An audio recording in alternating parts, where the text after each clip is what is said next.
Welcome. I'm Jessica Rye, Director of Communications for United Launch Alliance. Thank you for joining us today. We have a wonderful announcement and partnership to talk with you about today, and so we're going to get right to the conversation, and then we'll do some Q&A. So I'd like to introduce Mr. Robert Bigelow, founder and president of Bigelow Aerospace. Thank you, Jessica.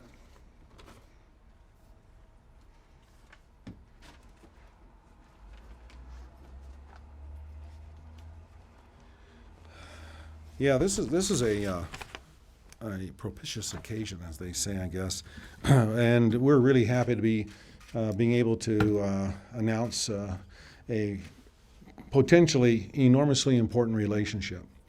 So I want to first express my thanks to all of you attending here, and especially to ULA. And this is a great place to have this press conference at the Broadmoor, so it's really appropriate.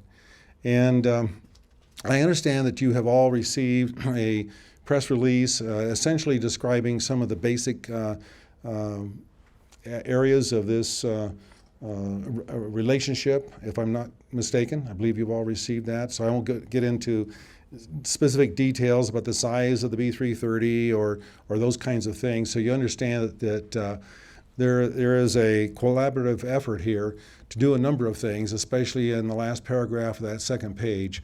It said a lot. You know, it was a very important area in there.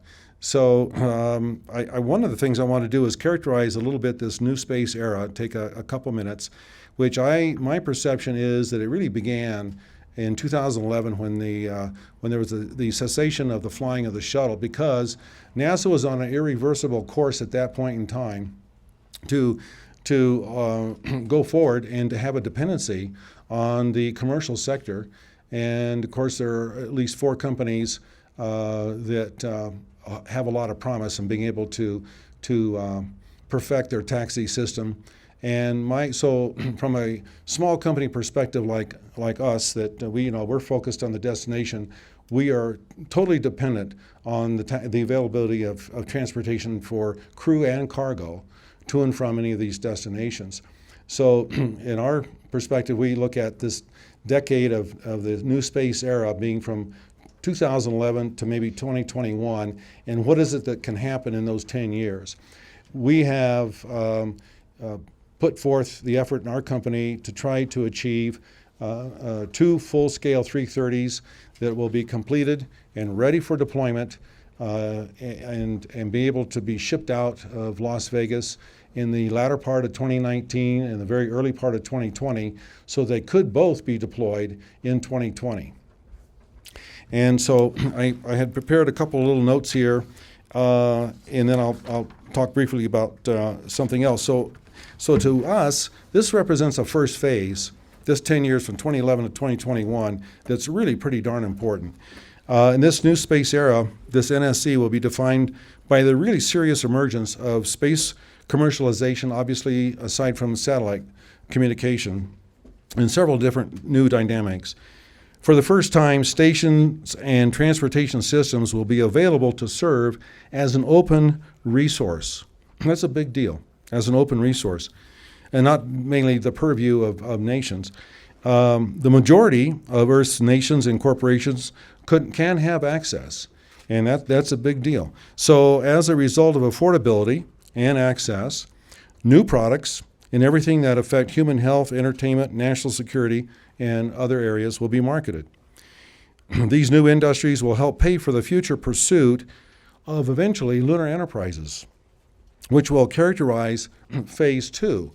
And in our world of thinking, that's from 2021 to 2031 of the new space era. NASA is evolving from essentially owning everything to being a commercial customer and a tenant. Excuse me.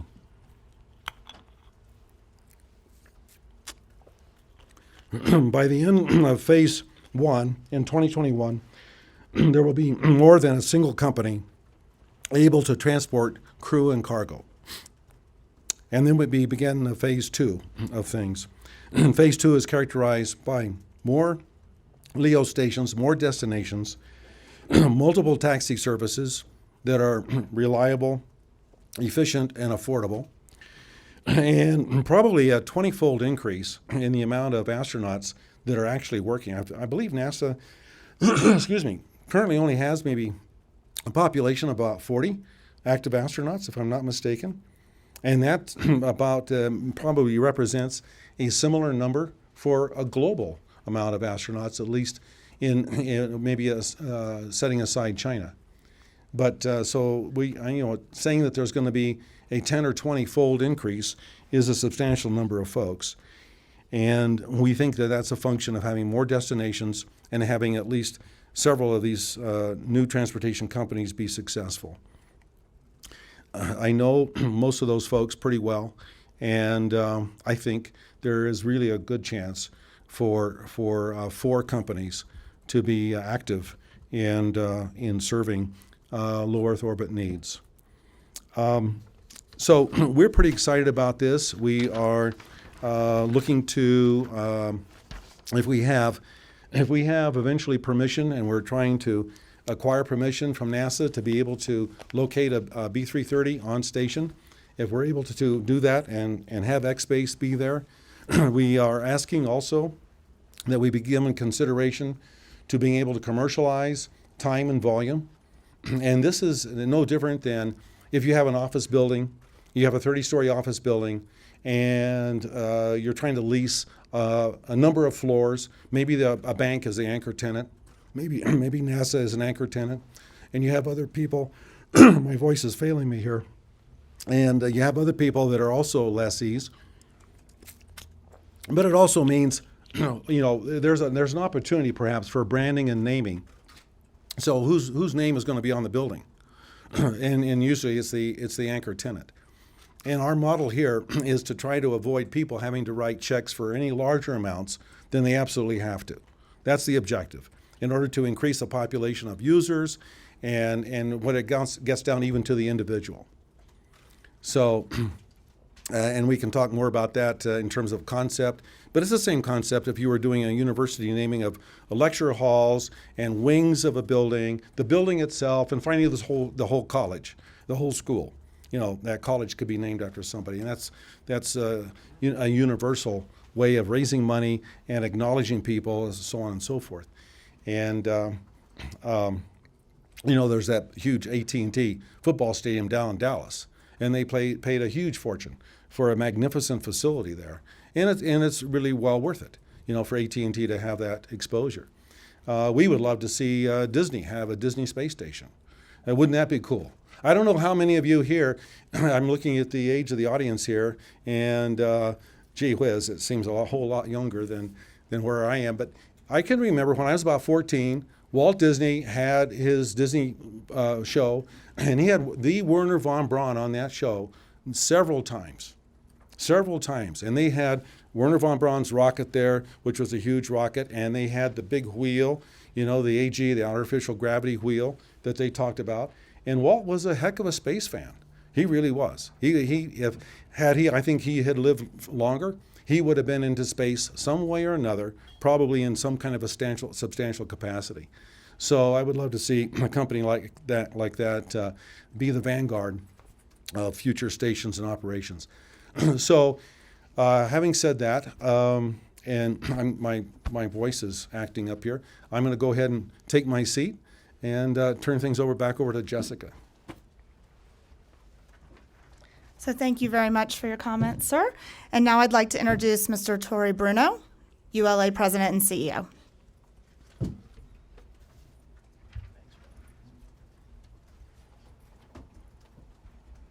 Well, good afternoon. Thank you for coming out. I could not be more excited to stand up here and talk about this partnership with Bob and with Bigelow Aerospace. We are standing on the very threshold of an expanded and permanent human presence beyond our planet. In the beachhead for that future, the foundation will be the commercialization of LEO. And Bob's innovative technology is really the key that's going to unlock that future. This is so exciting. This is going to greatly expand the opportunities for research, for manufacturing, and yes, for space tourism in LEO. We're really talking about the democratization of space, where it will no longer be the sole domain of highly trained and highly skilled and elite astronauts, but a place where people like you and I, where normal, regular men and women go to live and work. And so this is very, very exciting to me, and I am thrilled to be able to announce this partnership and to be able to help Bob by helping to create this transportation highway to the destinations that he is creating. This is a very bright future, and you and I right now are standing here looking right into it. And so with that, I think we're available to take questions.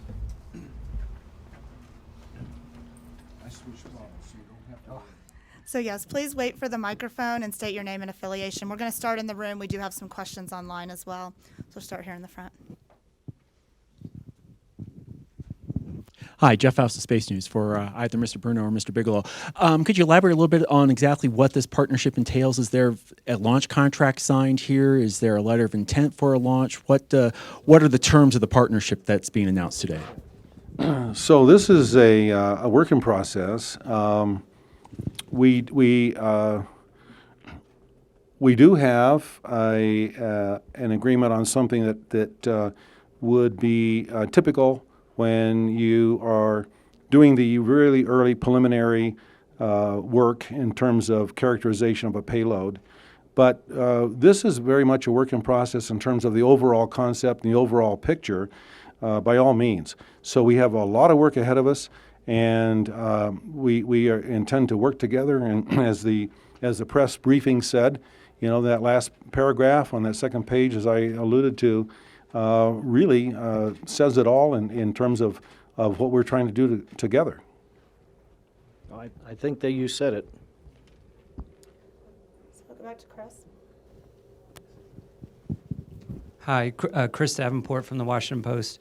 When you say here that this is the first ever commercial partnership between a launch provider and a habitat provider, you're talking about where NASA is sort of out of the loop, where, SpaceX just launched your habitat. Can you talk a little bit about the significance of that, where you have companies partnering with companies without a government sort of in the loop there? Sure. So it's what I was referring to a moment ago, where we're seeing private companies look to commercialize LEO. NASA has done the tremendous exploration work, and they've sort of blazed that trail, and I think as they look to their future, they talk about pushing further into deep space and counting on industry, on commercial companies to really capitalize and exploit all of that wonderful work that they've done to commercialize LEO. And so we are getting together as private companies to actually see that vision happen. Chris, nice to put a face to the name. We have several folks right now that would like to fly things on beam. We have countries and we have corporations. We didn't really try to promote that, beam is more awkward to accommodate commercial payloads, as you might imagine, than the 330 would be. And yet, surprisingly, the notion has been preliminarily vetted with NASA, and so we're getting some cautionary nods, and I'm hopeful that perhaps in 6 months or so, we may be able to accommodate these folks who want to do that. And that would be really exciting, because that would be the proof that there are people that are interested, that even in a very minimal kind of context, being able to be able to fly certain kinds of payloads, and that so it'd be under much more of a hardship by far, 10 times more of a hardship by far, than if they had the 330 to work with and they had their own crew or their own people on board as payload specialists. Yeah, I just want to say that Bob's vision that he described before when he was at the podium, and here for the business model that you have in mind for the B330, is the thing that I think is the most exciting about it.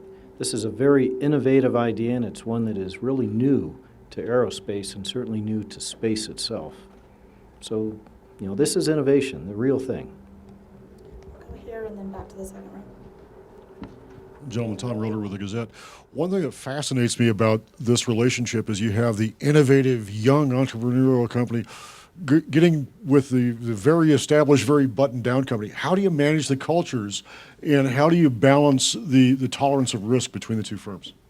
So can I, if I loosen my tie, will that help? Well, he didn't notice my age. I mean, I'm old enough to be characterized as an older part in this relationship, right? So, but bless you for not bringing that to anybody's attention. Well, I always think that good partnerships are ones where both parties bring something to the table. So if we're going to have commercial destinations in space, we have to have a place to go where meaningful activities happen, and we have to have a place, a way to get there and come back. Bob is providing the destination. We have a great track record on going to and from. We have a very capable and powerful fleet of rockets. And when we're talking about people and the frequency that this vision embodies, I think our record is going to be something that's pretty valuable and a big enabler. In the lift industry, people, sort of accept in non-human flight, one failure in 20, even one failure in 10. And the team that I'm privileged to lead and very proud of has achieved 0 failures in 106. And so you need reliable transportation to make this work, and we're bringing that to the partnership. And by the way, that is an amazing craft. That B330 is bigger than my first apartment.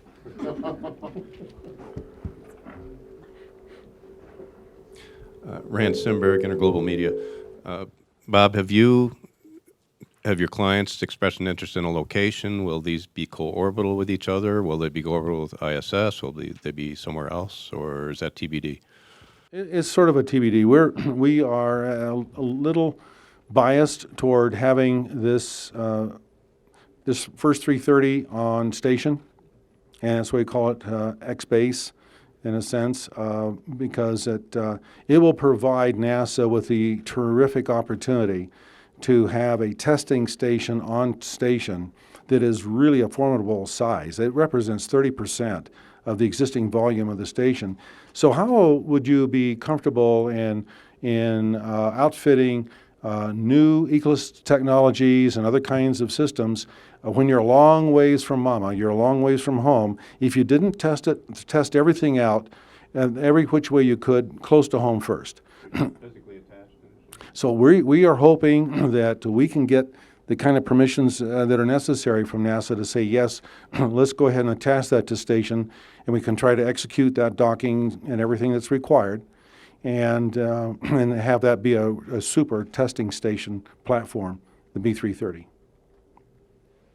All right, so we're going to go Frank, and so Frank's hands, we'll go over here and then to the front.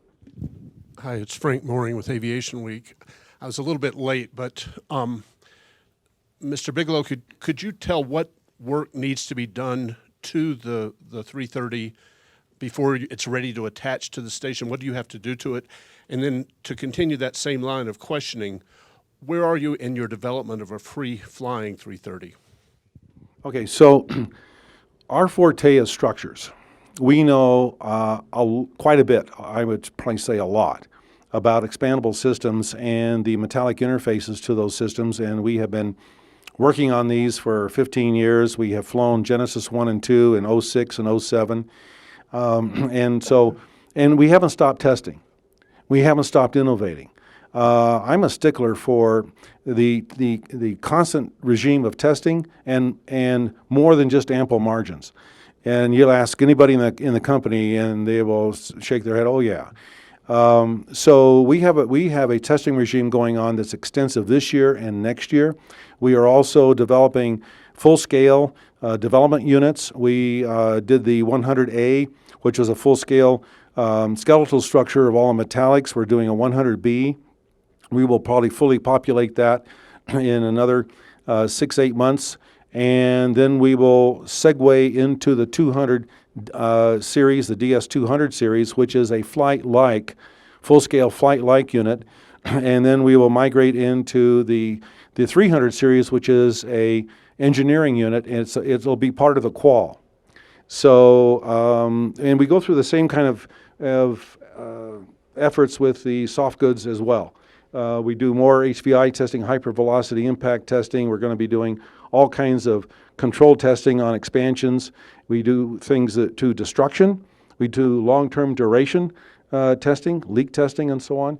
So if this turns out to be located on the ISS, what we have to be conscious of is cohabitating some of our systems with NASA's systems. And NASA may say, well, we don't like the toilet arrangement that you guys have. We are working on one of our own, which is true right now. They'd like to segue away from the Russian having the fame and glory on that. So we are having to provide duality. On board, we have enough room to where you could run simultaneously 2 dissimilar systems if you wanted to. So you could have a very experimental system on there that holds a lot of promise for deep space use and not have all your eggs in that basket. You're not just talking about toilets, you're talking about eagles, right? Amen. Yes. I was just using that as a flippant example, which actually is a pretty serious thing. Jen DeMasia with Aviation Week. What kind of permissions are necessary from NASA? What do you have to get in place? It's going to go through the process of internal authorities that are required within the NASA hierarchy. It is going to also, they have to consider the partners, the station partners. We experienced this with Beam, that we had to recognize that location is about the most sensitive location in space that there is. So even with Beam, we had to be concerned about perturbations to the entire structure on its expansion, and NASA was super, super, super cautious about those kinds of things. So this is no small matter of consideration. We're going to have to go through a gauntlet of challenges to be able to achieve that structure being located on station. If it were a free flyer, that we avoid all those kinds of things, but if it can be achieved on station, NASA maximizes the utility of its staff that is already on station. It may also be in a facility that its partners are going to get excited about, because we think this will add life beyond 2024 to the ISS. And there are a lot of folks who do not want to see the ISS go into the drink and feel that, gee, why can't we just add on to this structure and continue the viability of such an expensive investment that the Americans have already made, $100 billion.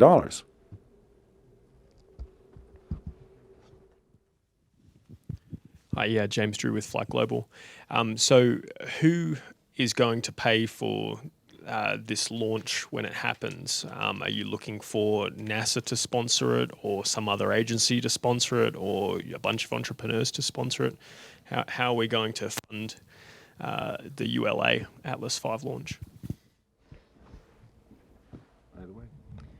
So that depends on how this all works out between now and then. So as Bob said, we are exploring how to accomplish this. Clearly, if there were a NASA-centric mission and NASA wanted to invest in lifting the B330, I would be pleased to work with them, but I think there's other opportunities as well.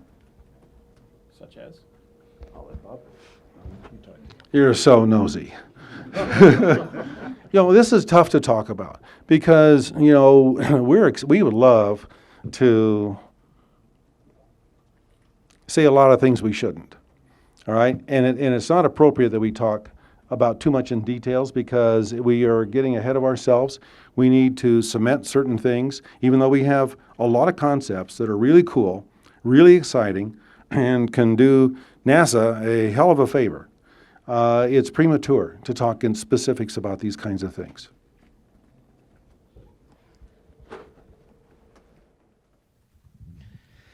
I guess I'm Bill Young with African American Voice, and I guess my question is around security and safety issues as a private industry.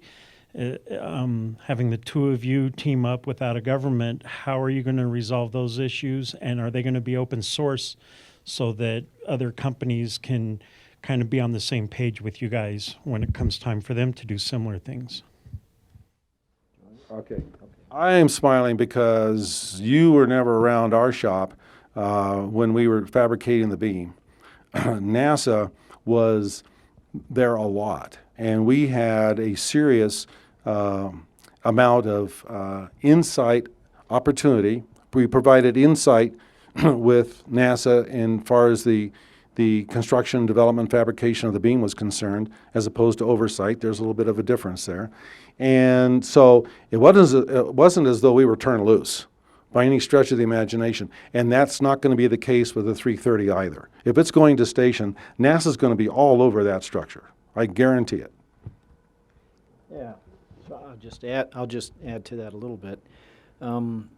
You know, safety and reliability is core discipline for us. It's core skills. We take it very, very seriously. And one of our core principles is transparency with our customers.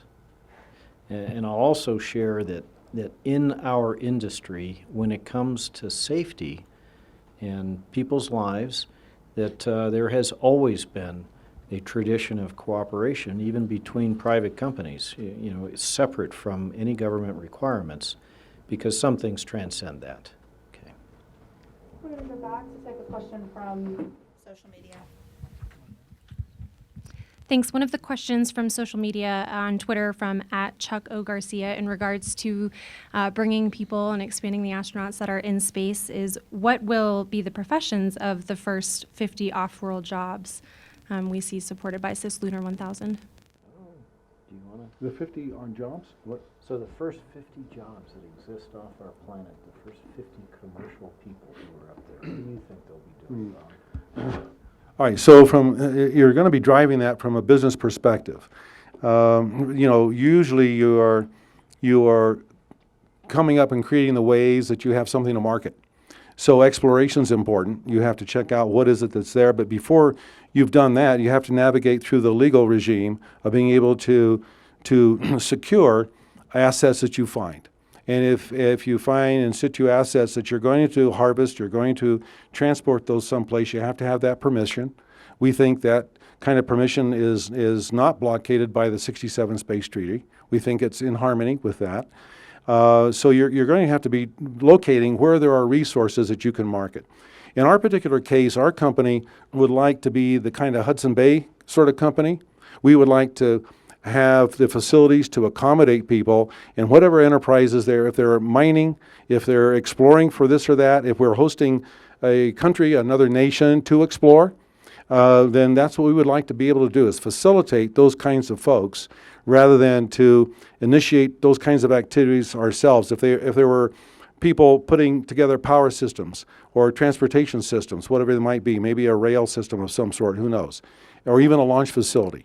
We would try to accommodate those kinds of folks any way we could, but we actually would leave it up to the professionals in those industries to do that kind of work. So I absolutely agree with everything that Bob said. And you know, the funnest part about this type of endeavor is that we just don't know. And so I'll speculate too. I'm going to speculate that the first jobs, the first commercial jobs in space, are commercial research, corporate-related or corporate-sponsored space research, and perhaps zero-G manufacturing, and then extending out into prospecting and in the development of resources that are just a week and a half's journey from where we're sitting here. Such abundance that it defies human imagination. But that's what I think, and it's going to be so much fun to find out together. Okay, we'll go back to questions in the room. Hi, Miriam Kramer with Mashable. I am just sort of curious. So, if the B330 were to attach to the space station, would you expect that NASA would be your customer for that particular module, or would you expect to be able to have other industry partners or other nations? I'm not totally sure how that would work, but yeah. Our hope is that NASA would be the primary customer for that structure, and that we would be given permission to commercialize, and essentially we would be time sharing. Okay, so what we're doing is we're offering discrete quantities of time, a matter of 1 or 2 weeks to maybe 45 days, to various kinds of clientele. and also certain areas on board the spacecraft that we have permission for that clientele to locate packages and experiments that was the motivation for them to be there. We can take another question from social media, and then I'll. And how exciting was that? A timeshare in space. Come on. Another question from Twitter at Nelson Bridwell is, how many B330s will we see in orbit in the next 5 to 10 years? So if we have the wherewithal to set up the production facility to create 2 for launch in 2020, we're not about to shut that down. Now, we're light years from being Boeing, so we're not going to be able to produce a 737 in a day, right? Less than a day, actually. So it will take time to create these structures, but as we do, we'll be able to do that more quickly. So I think by, say, you said 2025 or 6, I forget the time frame on that. The next 5 years. 5 years after the 2020. Okay, so that's going to be probably a function of, are we able to find enough good staff to be able to put these structures together in that kind of quantity? That's really, really important, the people. Because this is really a lot about the technicians and the people that put these systems together. So that's a big deal. The financial wherewithal means something. The facilities themselves mean something. Our plant is pretty large, and I built it to accommodate a flow of structures that could be in tandem. So I think we could expect possibly to be able to populate several different destinations in addition to the ISS.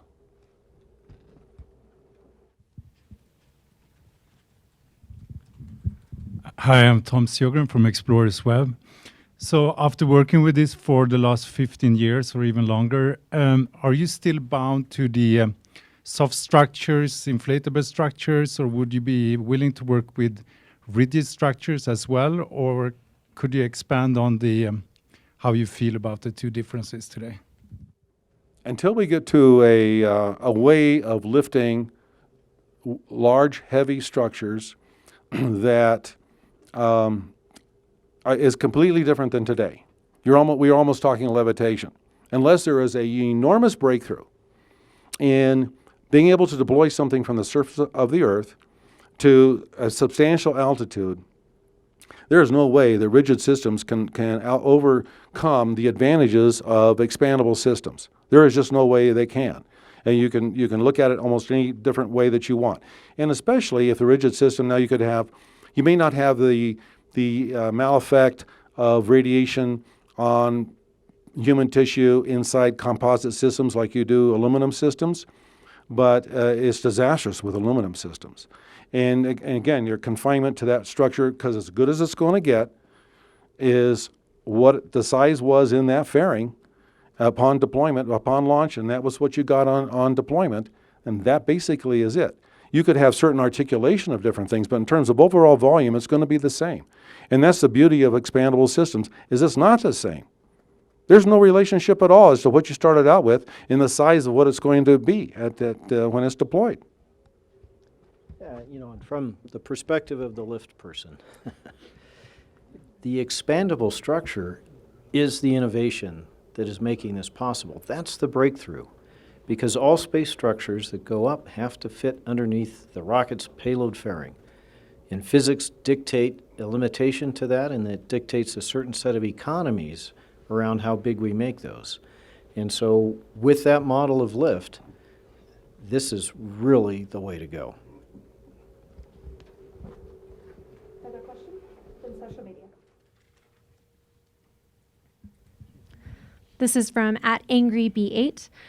For Mr. Bruno, are you investigating using an ACES upper stage to transfer people or cargo between these different space stations? Sure, our long-range vision carries us to the Vulcan ACES launch vehicle. And for those of you who are not familiar with ACES, that's our next generation second stage that will replace the Centaur. It's a much larger stage with much greater capability. It can operate for an extraordinarily long period of time. Centaur today is the longest operating upper stage in the world. It operates for 7 to 8 hours.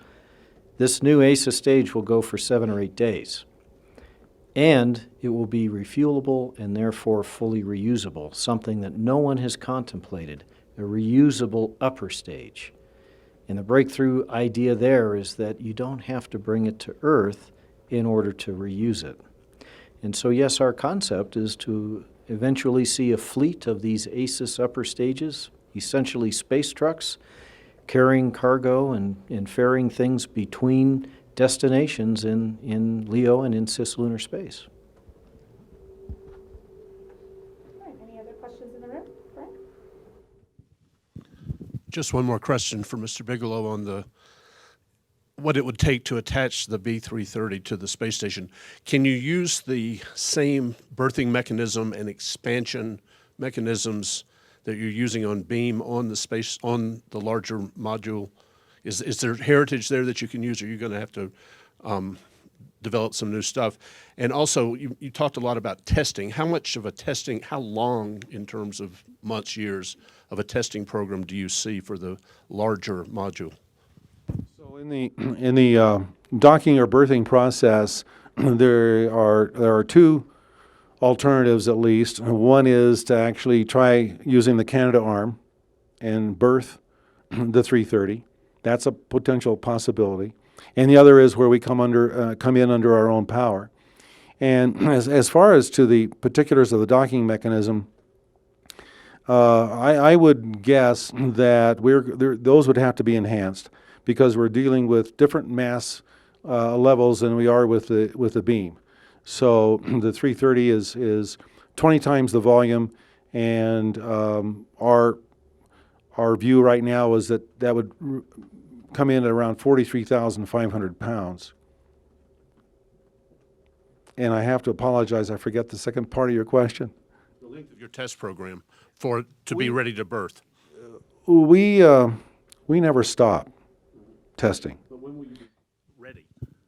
We will be ready in terms of by 2020. We will have 2 vehicles ready for deployment, and as far as this whole testing regime is concerned. But beyond that, we're going to be continuing to test. We test other kinds of things that we innovate.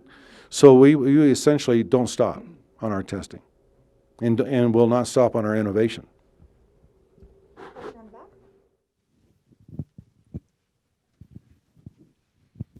Hi, my name is Sloan Trugman from Aminet Insights.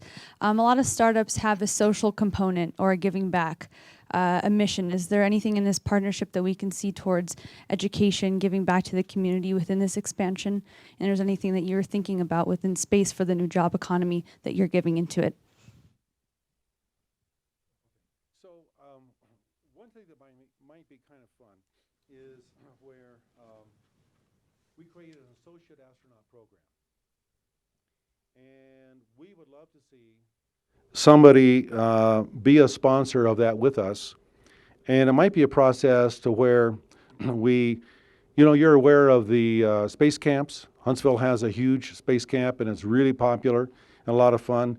Well, what if there were a substantial program to process kids through the ambition of eventually being an astronaut, and once they have gone through a long process, lasting years, they have to be over 21 years of age for contractual reasons and for legal responsibility reasons. But what if it were actually possible to have a really large pool of young folks who aspired to be astronauts, who might be able to fly for free, and maybe once a year one of them is chosen to be an associate astronaut. And they're going to be put to work when they're on board. They're not just there looking out the windows. They're actually going to have responsible duties and responsible positions of having to have obligations.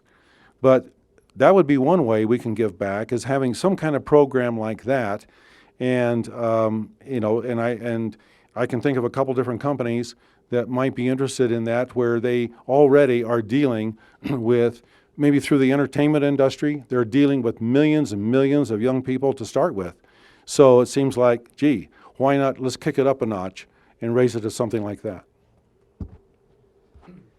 So I'm a huge supporter of STEM. That's a great question. So 3 things. The first is we announced not too long ago a program where we're going to put a standard CubeSat carrier on every upper stage. This is no different. And that program will have free rides for STEM on every mission, in addition to the rides that are sold to other people.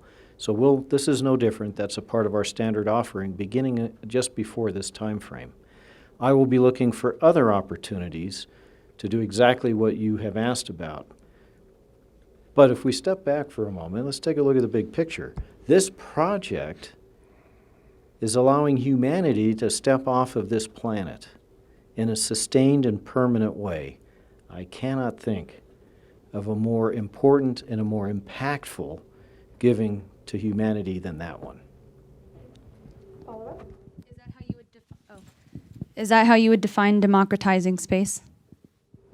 So when I talked about democratizing space, that was a part of it. The other part of it is what we talked about when we said it will be something that involves many people, ordinary people, people who go to space because there's jobs in space, because they can go to space to have a better life.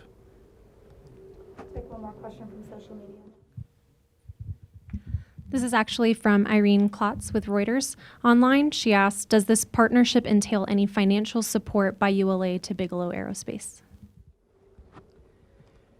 So we're collaborating together with resources of technology and talent and exploring the future, as Bob explained to that earlier question and when he was at the podium. We don't talk about dollars in investment. And so, you'll see as time goes by what this fully encompasses.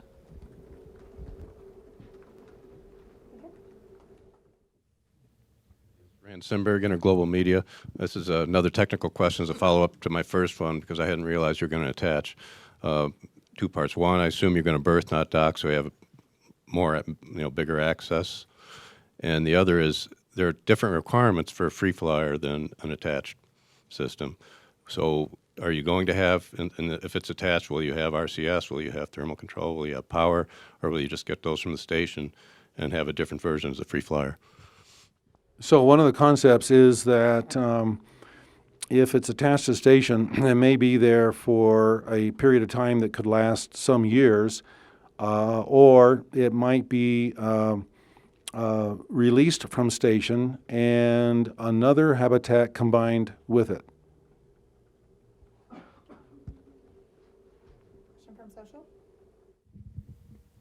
From Marcia Smith at Space Policy Online, can the B330s that will be ready in 2020 operate independently of the ISS if NASA says no, or do they need ISS life support?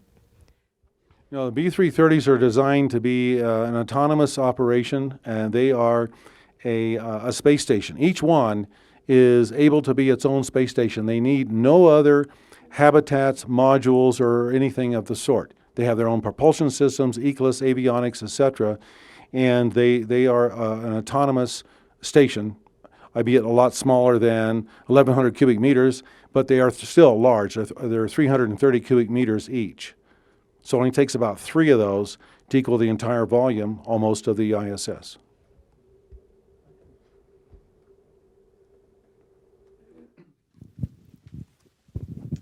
Jeff Alpha Space News. Follow up on that previous question then. Since the B330s can operate autonomously, why not fly them autonomously and not deal with the technical and policy challenges of trying to integrate them to the space station? That is really attractive, believe me. However, that isn't in the best interest of NASA. If NASA is going to, even if they were to fly at 28.1, degrees, and you have better access that way, naturally there are advantages. But the station offers probably the best choice of the 2 choices, and that way NASA can have more of a seamless operation, if you will, by having X-Base on station And they're not compelled to have to increase the size of their crew. They're not compelled to, we want to create more taxi traffic to and from because of commercial opportunities. So there would be more commercial traffic. But from NASA's perspective in saving money, it may not be that necessary to increase, certainly would not necessarily substantially to increase the amount of traffic to the station because of the 330 being there. They may want to haul up special kinds of hardware on occasion, in addition to resupplying consumables for the astronauts. And of course, there are always a menu of spare parts and consumables and other things, experiments and so forth that NASA is flying. But it does make a lot of logistical sense for this X-Base to be on station.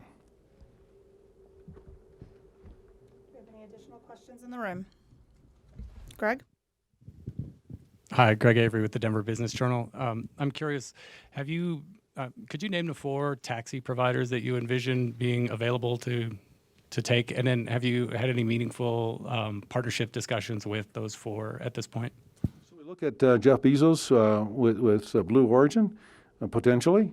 We look at the SNC with Dream Chaser, Sierra Nevada Corporation. And we look at Boeing's with the CST-100. And we look at SpaceX with the Dragon. And yes, we do know those folks. James Drew again with Fly Global. And so would this be an exclusive partnership with you with ULA, or are you open to any sort of launch provider who wants to get compatibility to launch your expandable habitats? Well, ULA provides a unique situation. They have the only launch vehicle with the appropriate fairing size that can accommodate our 330. In the future? Well, in the future, we like our policy and our habit has been to maintain relationships for long periods of time. We don't like just short-term relationships. And we're not flippant about relationships. So my own personal philosophy is to maintain relationships for a long period of time. Did you not have a good relationship with SpaceX when you launched up? With SpaceX, they do not have the capability with the fairing size that's necessary to accommodate the 330. So that's not even a choice, Question from social? To follow up on the kind of long-term relationship from @DIY Gary, what is the overall goal of this partnership between ULA and Bigelow Aerospace, and what steps are you looking to take to get there? You mean other than trying to make a hell of a lot of money? I think that there are a lot of challenges here, and when you're trying to do something really novel like this, it isn't simple. The odds are huge. It's going to be a struggle. There are a lot of chefs in the kitchen, and that always makes it tough. There are a lot of people to try to satisfy. And so this is not going to be any kind of a simple situation. And we're going into this with a philosophy that we're going to have to work together and develop the satisfaction within NASA and the international partners, and then I think also the markets. But there are such a number of commonalities here in terms of benefits that the logic really says this is something that ought to be done. One final question? I'll add to that. So I talked about the lofty long-term goals, but let's talk about something a little bit closer. This is a fundamentally new mission in space. We haven't had one of those in probably 20 or 30 years, arguably. So this is creating new things to do in space, making the space economy larger. That in itself is an exciting goal. Hi, Miriam with Mashable again.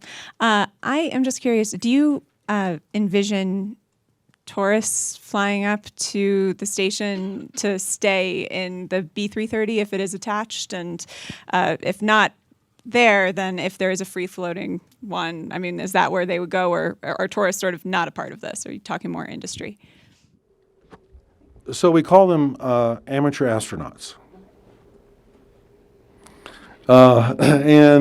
Yes, we have opportunities for short-term stays because sometimes you don't want to have to, be away from your job and your career for months and months at a time. So there are scenarios where it could be a week or two, and there are scenarios where it could be 45 days or 60 days. And this would be applicable to if we're on station, or if it were a free flyer, we have more latitude to accommodate those kinds of things. So if we were flying a cargo mission, then we could accommodate probably an amateur astronaut or two, where we know that that cargo vessel is going to be turning around and going home quite soon. And it wouldn't be that one because we rotate the lifeboats, right? So, but there's also different. I think what you might see is a transition where people are able to invent and create their own income streams to compensate for what they've paid for that amateur astronaut experience. So it's not just I think we've seen a precedent on the last couple of folks. Any further questions in the room? I have a request.